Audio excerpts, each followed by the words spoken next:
Hello and welcome to our February update.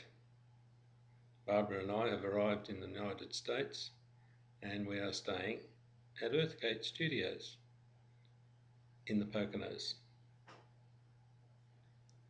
Our trip was quite eventful and long, but it worked well. And apart from almost missing the plane and being searched 3 times, it was a smooth trip. We arrived in LA and had to go through customs and then flew across to New York, where Ernie and Susan picked us up and drove us 2 hours to the Poconos in Pennsylvania. And so we've had a couple of days to settle in, and we thought it would be a good idea to tell you a little bit about what's happening.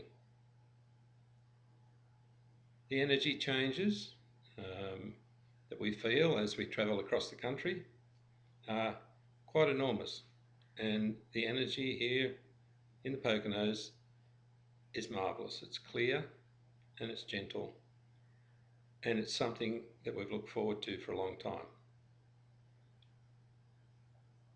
The response from everybody who has discovered that we've arrived has been unbelievable and heartfelt, and we would like to pass on our appreciation and our deep thanks for the welcome that we've had so far. Our communication systems have been a little bit out of order with all the travelling, and although we still have the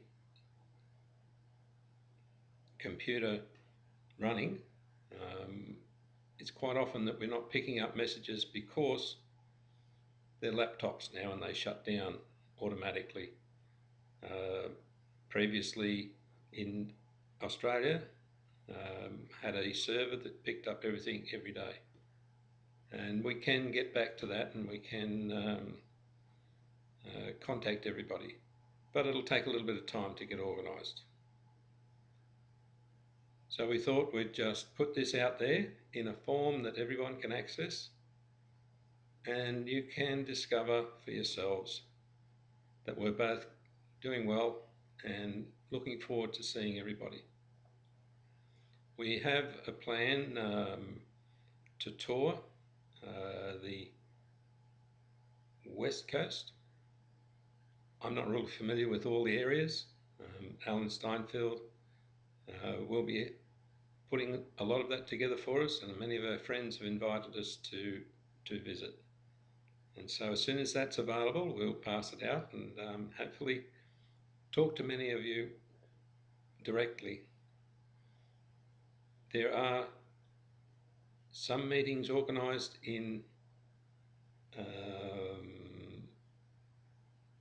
I think later this month in various places, but once again I am not familiar with all the dates and all the arrangements at this point in time. The big thing that I wanted to pass on to everyone is that I noticed very clearly that it's time for us to realise that we have more available to us than what we're using. I noticed that there is a distinct focus on what everybody thinks and a distinct focus on what can be organised, and the focus on the unknown is sort of sinking into the background. Not for everyone, but just in general. And why I talk about the focus on the unknown is because there are many, many things there that will work for us. Many sensitivities that we have that we're not taking notice of.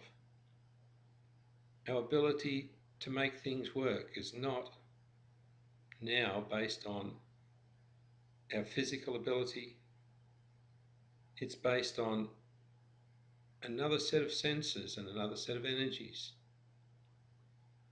similar to those that children use, similar to the ones that we use in emergencies.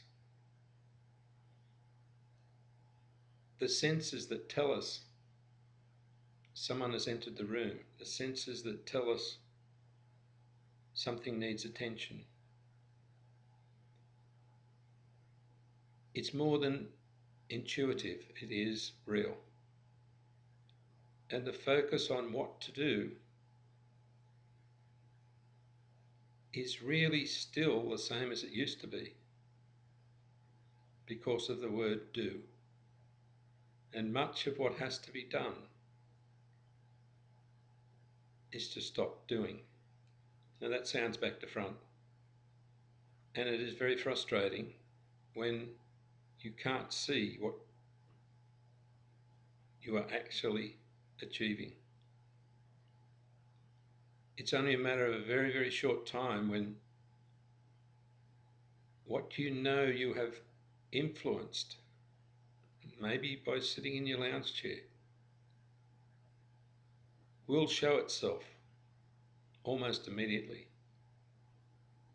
When our communication between one another is open and clear, because we know that each one of us knows exactly what the other person desires.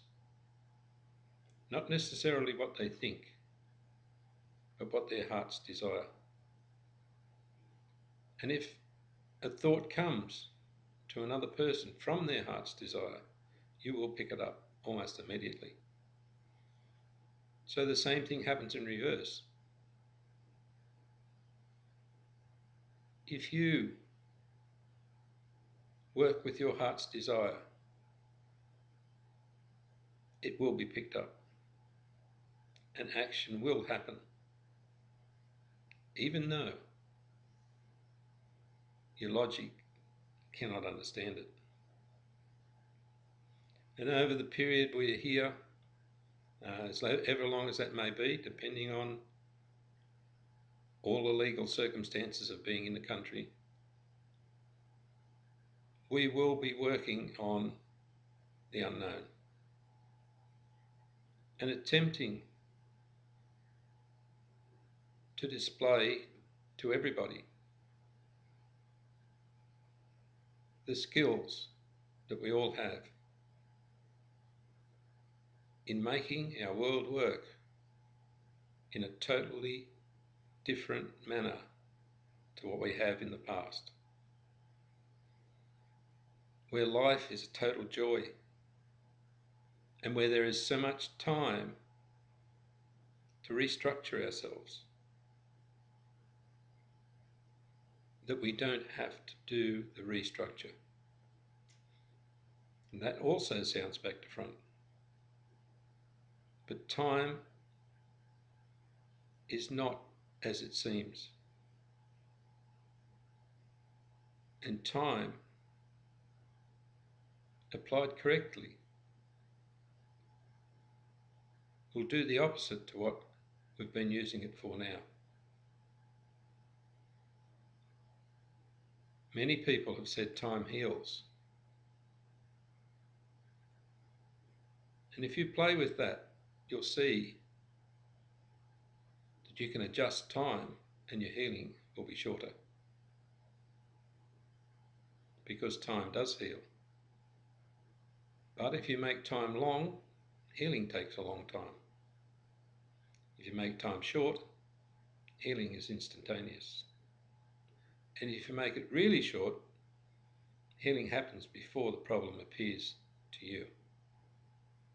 And these are the things that we need to work on, not by doing, but by awareness, by playing with it, by having fun, by bringing those sorts of things to one another and experimenting and enjoying our interactions in such a different way that we can't even find a discrepancy between one person and another.